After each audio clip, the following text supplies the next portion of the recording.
이재명 대통령이 취임 30일 만에 첫 기자회견을 열었습니다. 이 대통령은 민생회복 소비 쿠폰이 경기 회복의 마중물이 되길 바란다고 강조하면서도 향후 추가 지급 가능성에 대해선 선을 그었습니다. 취재기자 연결해서 자세히 들여다보겠습니다. 지웅배 기자. 네, 지웅배입니다. 기자회견이 끝났나요? 아직 진행 중입니다. 오전 10시부터 청와대 영빈관에서 취임 30일을 맞은 이재명 대통령이 기자회견을 시작했는데요. 지난 한 달을 평가하면서 비상경제점검 TF 가동을 시작으로 역대 정부 최단 기간 조성된 30조 5천억 원 규모의 추경을 강조했습니다. 이 대통령은 추경이 경기 회복과 소비 진작의 마중물이 되길 기대한다고 밝혔습니다. 다만 민생지원금 추가 지급 가능성에 대해선 그때 가봐야 할 것이라며 재정 상황이 녹록지 않다고 답했습니다. 아울러 G7 정상회의 참석으로 정상회교를 복원했다는 점도 짚었고요. 최근 가격 상승세가 이어졌던 부동산 시장에 대해서도 언급했습니다. 시장 원리를 존중하고 실수요자를 보호한다는 대원칙 아래 실효성 있는 대책으로 부동산 시장 안정화에 힘쓰겠습니다. 앞서 정부는 주택 구입 목적의 주택담보대출을 6억 원으로 제한하는 초강력 규제를 발표했습니다. 또 오늘 다시 3,100선을 돌파한 주식시장에 대해서도 언급이 있었죠. 네, 이 대통령은 취임만으로 주식시장에 기대감이 형성됐다고 평가했습니다. 이어 상법 개정 등 제도 개선을 통해 주가 조작이나 허위 공시 등 부정 경쟁을 없앨 수 있고 국민들의 자산 가치도 올라갈 것이라고 강조했습니다. 아울러 돈이 기업들에게 흘러가는 선순환 구조를 만들어 코스피 5천 시대를 준비하고 국내 증시 저평가, 이른바 코리아 디스카운트를 코리아 프리미엄으로 바꾸겠다고 강조했습니다. SBS 비즈 지웅배입니다. 이어서 금융시장 상황 살펴보겠습니다. 코스피가 3,100선을 장중 회복하고 상승 기조를 이어가고 있습니다. 미국과 베트남이 관세 협상을 타결한 데다 오늘 상법 개정안이 국회 본회의에서 처리될 거란 기대감이 반영됐습니다. 김종윤 기자. 네, 김종윤입니다. 코스피가 하루 만에 반등에 성공했네요. 네, 코스피는 개장 후 바로 3,100선을 넘은 뒤 지지선을 다지고 있습니다. 코스닥 지수도 785로 상승 출발한 후 790선에서 등락하고 있습니다. 코스피에서 개인이 4,500억 원 넘게 순매도하면서 이익 실현에 나선 가운데 외국인이 2,400억 원, 기관이 1,800억 원 이상 순매수하고 있습니다. 삼성전자는 실적 부진 예상에도 저평가 매수가 몰려 9달 만에 최고가를 찍었습니다. 전기차 수요 확대 기대감에 LG화학 등 2차 전지주도 강세입니다. 이재명 대통령이 탈플라스틱 로드맵을 연내 마련하는 언급에 관련주도 급등하고 있습니다. 오후 국회 본회의 상법 개정안 통과가 예정된 가운데 지주사들은 약세를 보이고 있습니다. 폴란드와 9조 원대의 K2 전차 2차 수출 계약을 마쳤지만 현대 로템 주가는 하락했습니다. 달러원 환율은 3.7원 내린 1,355원에 개장한 후 1,350원 후반으로 상승하고 있습니다. 뉴욕 증시는 혼조세로 마감했지만 S&P 500 지수가 사상 최고치를 경신했죠. 네, 그렇습니다. 다우지수는 0.02% 약보로 마쳤지만 나스닥 지수는 0.94%, S&P 500 지수는 0.47% 상승했습니다. 미국과 베트남 무역 합의 타결로 S&P 500 지수는 사상 최고치를 경신했습니다. 베트남의 생산 기반을 둔 미국 기업 가운데 나이키는 4%, 웨이퍼에어는 8% 주가가 뛰었습니다. 테슬라는 2분기 차량 인도량이 14% 줄었지만 일부 비공식 시장에서 전망치를 넘어서자 4% 상승 마감했습니다. 반면 건강보험기업 센티는 건강보험거래소 사업 부진에 40% 급락했습니다. SBS 비즈 김정윤입니다. 올해 상반기 소비자 물가가 2%대 초반으로 안정되는 모습을 보였습니다. 상반기 기준으로 2021년 이후 4년 만에 가장 낮은 수준인데요. 하지만 전체 지표에 비해 먹거리 물가가 더 크게 뛰면서 소비자들이 체감하는 물가 부담은 훨씬 더 커졌습니다. 김한진 기자. 네, 김한진입니다. 올 상반기 소비자 물가가 일단 어떤 흐름을 보였나요? 네, 통계청에 따르면 상반기 소비자 물가는 지난해 같은 기간보다 2.1% 올랐습니다. 추세적으로 보면 2022년 4.6%에서 2023년 3.9%, 또 지난해 2.8%에서 이어 올해까지 계속 내려가면서 4년 만에 가장 낮은 수준을 보였습니다. 지난해와 비교해 국제 원자재 가격이 안정되고 공급망이 회복된 영향으로 풀이되는데요. 다만 먹거리 물가가 여전히 고공행진을 보이면서 체감 물가 부담은 훨씬 컸습니다. 상반기에 수산물이 5.1%, 축산물이 4.3% 올랐고 올 초부터 가격이 줄줄이 인상된 가공식품과 외식 물가도 3%대로 뛰었습니다.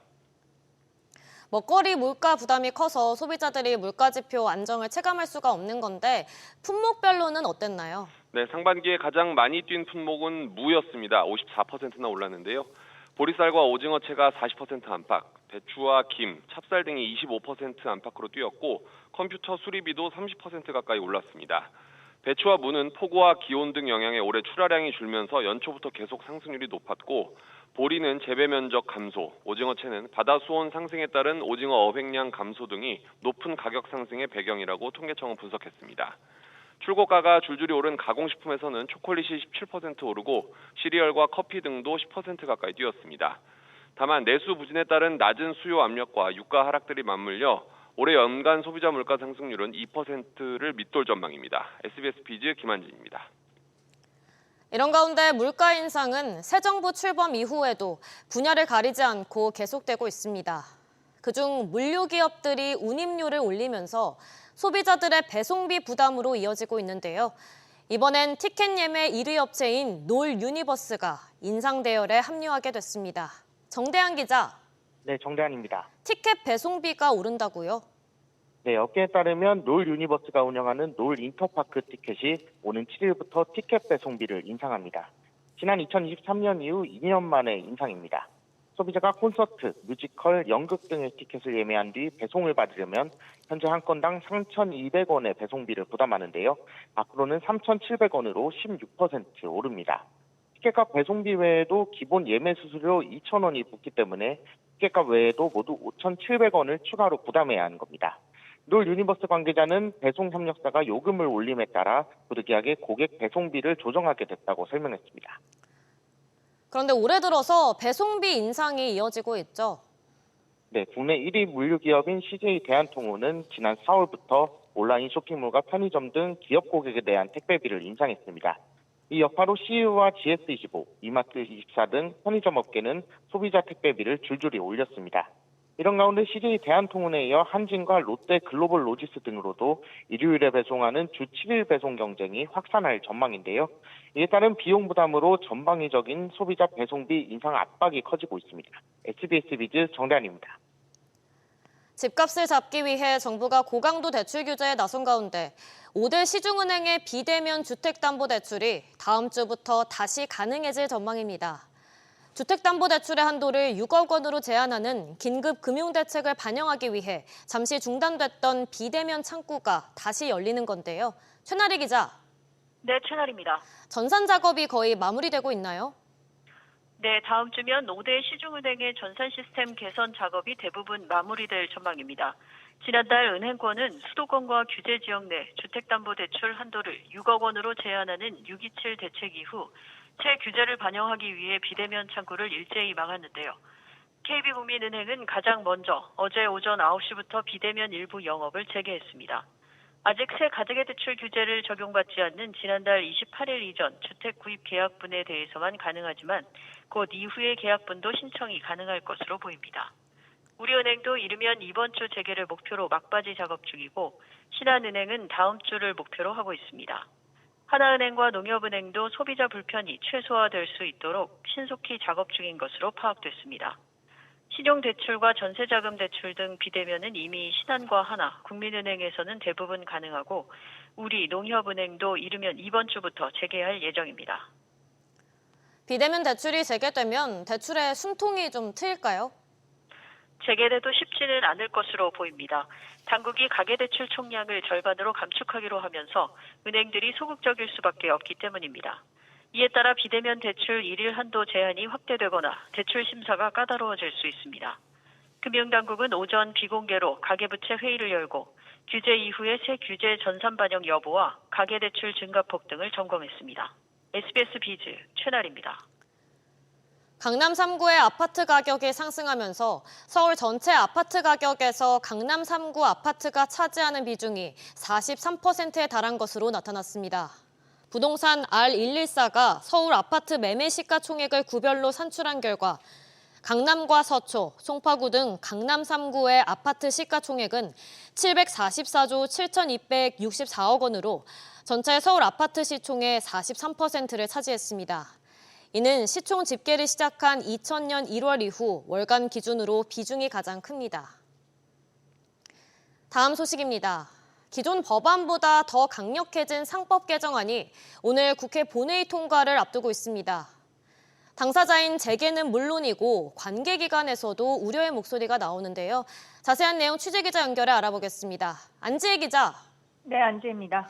여야가 이른바 3% 룰을 담은 상법 개정안 처리에 전격 합의했죠. 네, 국회 법제사업위원회는 어제 법안 심사 1소위를 열고 여야 합의로 상법 개정안을 통과시켰습니다. 이제 오늘 오후 2시 본회의에서 최종 통과만을 앞두고 있는데요. 재계는 당황한 모습이 역력합니다. 이사의 충실 의무를 주주로 확대하고 또 전자주총을 도입하는 내용이 현실화된 데다가 이번에는 빠질 것으로 관측됐던 3% 룰까지 포함됐기 때문입니다. 기업들은 무분별한 손해배상, 배임죄 소송과 외국계 헤지펀드의 경영권 공격이 이어질 수 있다면서 우려하고 있습니다. 그간 경영계가 강한 우려를 표했었는데 입법부와 사법부에서도 부작용 걱정이 나온다고요? 그렇습니다. 이사의 충실 의무 대상을 주주로 넓히는 내용의 민주당 상법 개정안에 대해서 법사위 안에서 법안을 전문적으로 검토하는 법사위 전문위원이 신중 검토 취지의 의견을 낸 것으로 확인됐습니다. 이은정 전문위원은 법안 검토 보고서를 통해서 주주 보호 취지는 바람직하다면서도 이사가 직접 주주에 대하여 의무를 부담하도록 하려는 것은 종래 회사법과 형법 법리에 비추어 다소 이질적인 측면이 있다라고 지적했습니다. 충실 의무는 위임 관계가 성립하는 회사와 이사 간에 적용되는 것으로 이사와 아무런 계약 관계가 없는 주주에 관한 충실 의무를 부여하는 건 법 체계에 맞지 않는다는 뜻입니다.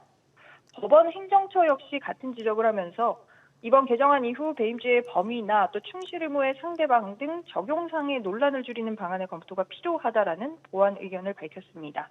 SBS 비즈 안지혜입니다. 새 정부 들어서 처음으로 대형 방산 수출 계약이 체결된 것으로 나타났습니다. 단일 무기 체계 계약 규모로 역대 최고 금액을 기록하면서 K방산의 성장에 힘이 실리는 모습인데요. 취재기자 연결해 알아보겠습니다. 박연신 기자. 네, 박연신입니다. 어느 국가와 또 어떤 무기 계약이 이루어진 건가요?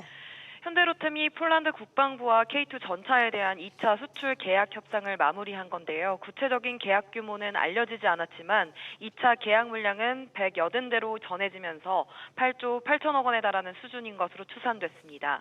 이는 우리나라 개별 방산 수출 계약으로 역대 최대 규모에 해당합니다. 1차 계약과 가장 다른 점은 완제품뿐만 아니라 기술 이전이 포함된 건데요. 수출 물량 180대 중 117대는 현대로템이 우리나라에서 만들어 직접 공급하고 나머지 63대는 폴란드 국영 방산그룹 PGZ가 현지에서 생산할 예정입니다. 이번 계약 체결을 계기로 K방산 지원에 더 힘이 실릴 수 있겠네요. 네, 이번 수출은 우리나라 방위 산업의 성능과 생산력을 동시에 인정받은 결과라는 평가가 나오고 있는데요. 방산 4대 강국을 목표로 하는 방산 육성 전략이 새 정부의 대선 공약으로 제시돼 왔던 만큼 방위 산업이 더 활성화할 것으로 보입니다. 이와 함께 우리 정부는 이번을 계기로 유럽의 견제를 극복할 수 있는 돌파구가 마련될 수 있을 것이라고 내다보고 있는데요. 앞서 유럽연합이 지난 3월 역내 무기 구입 비중을 2035년까지 65%로 확대한다는 방침을 세웠기 때문입니다. 또 폴란드를 계기로 루마니아나 체코 등 인접 유럽 국가로의 수출 확대 가능성도 높아질 전망입니다. SBS 비즈 박연신입니다. 지난해 국내 금융회사의 해외 부동산 대체 투자 규모가 56조 원을 넘어선 것으로 나타났습니다. 그러나 미국 상업용 부동산 침체로 국내 금융사들의 손실 위험이 커지고 있습니다.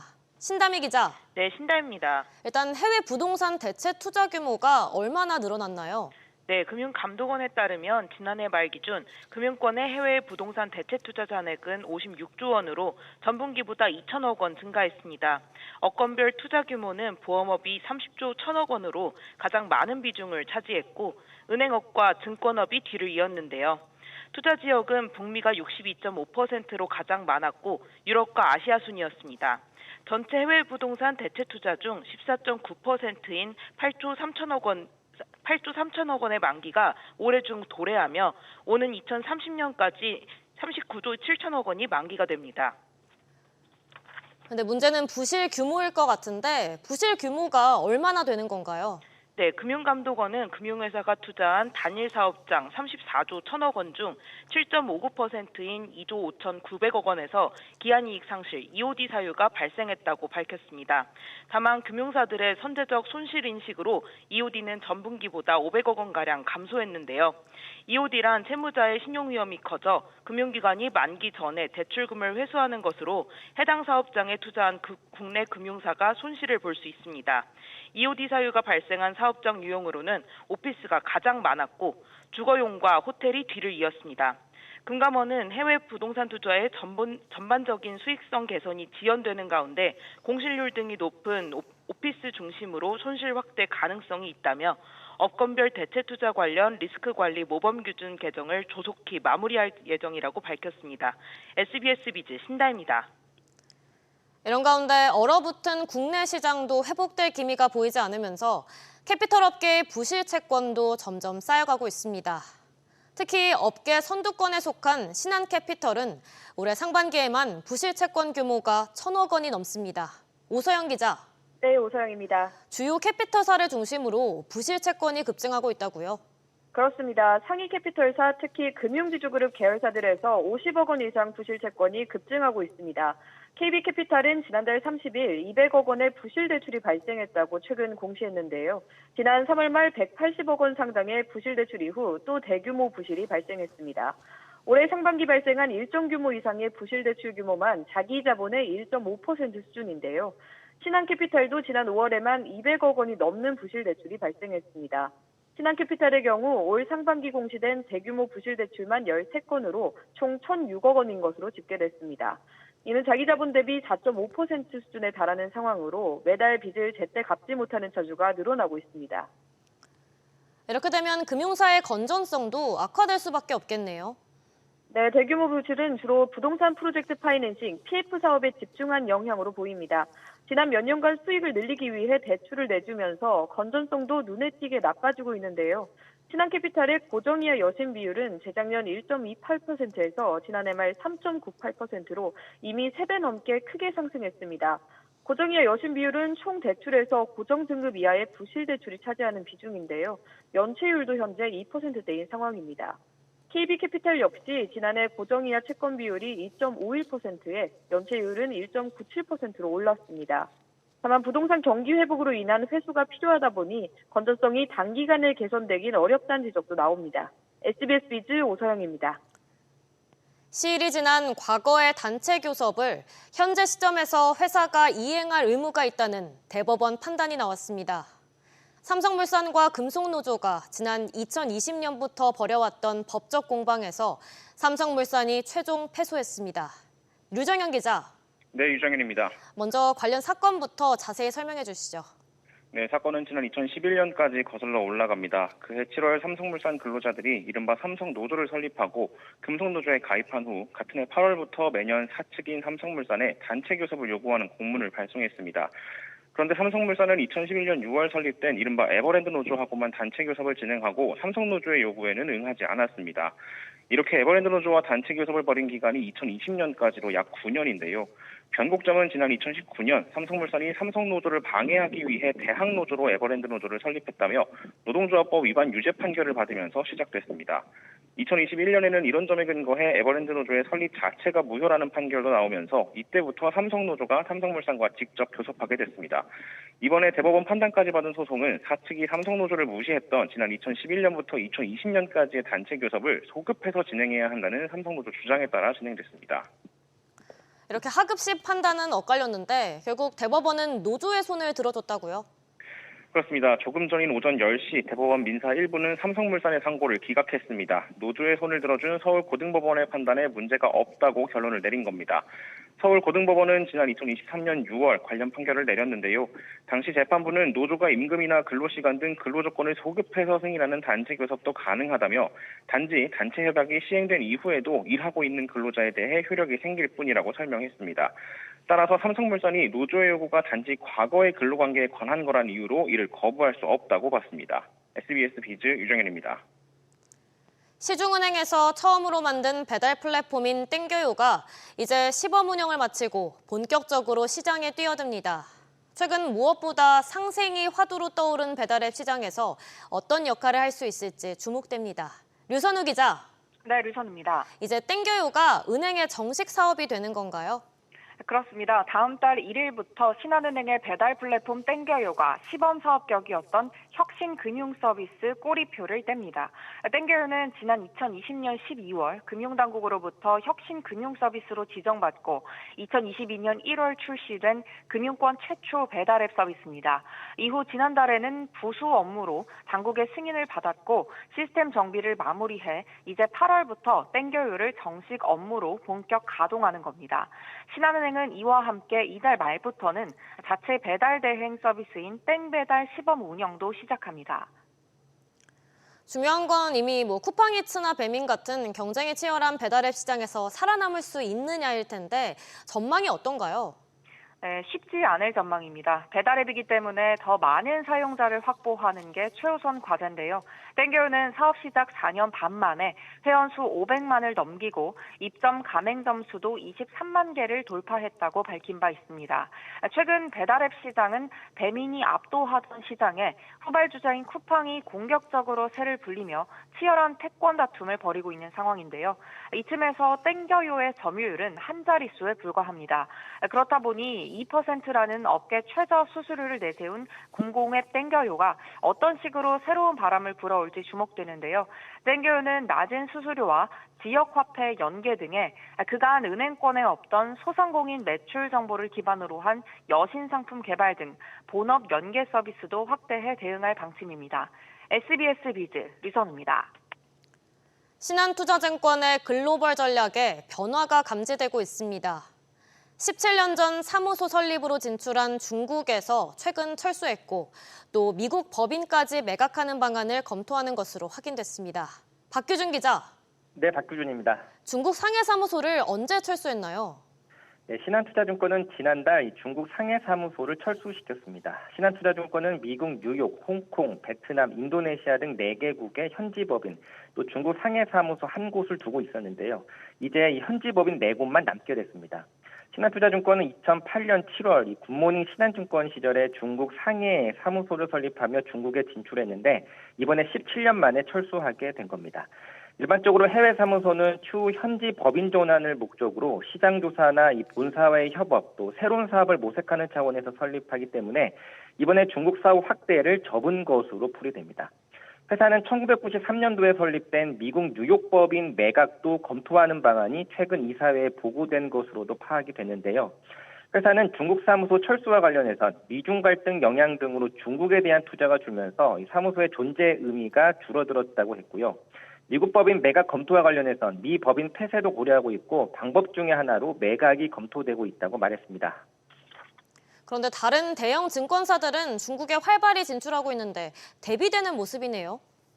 그렇습니다. 금감원에 따르면 대형 증권사들은 여전히 중국의 현지 법인이나 사무소 형태로 진출해 있습니다. 미래에셋, 한국투자, NH, 삼성, KB증권 모두 중국 상해나 북경에 사무소를 두고 있고 이 중 한투증권과 NH투자증권은 추가로 중국의 법인까지 설립한 상황입니다. 여전히 중국 시장을 놓칠 수 없다고 본 겁니다. 하지만 증권사들의 중국 실정은 저조한 상황입니다. 금감원에 따르면 중국, 영국, 태국 등 5개 국가에선 2,120만 달러 손실을 봤고요. 미국, 홍콩 등 10개 국가에선 2억 9,350만 달러 이익을 거뒀습니다. SBS 비즈 박규준입니다. 발암물질인 라돈이 검출된 매트리스 제조사 대진침대가 소비자들에게 위자료를 지급해야 한다는 판결이 대법원에서 처음 확정됐습니다. 대법원 일부는 3일 이모 씨 등 소비자 130여 명이 대진침대를 상대로 낸 손해배상 청구 소송에서 원고 일부 승소로 판결한 원심을 확정했습니다. 법원은 대진침대가 구매자들에 대해 각각 매트리스 가격과 위자료 100만 원을 지급하라고 판결했습니다.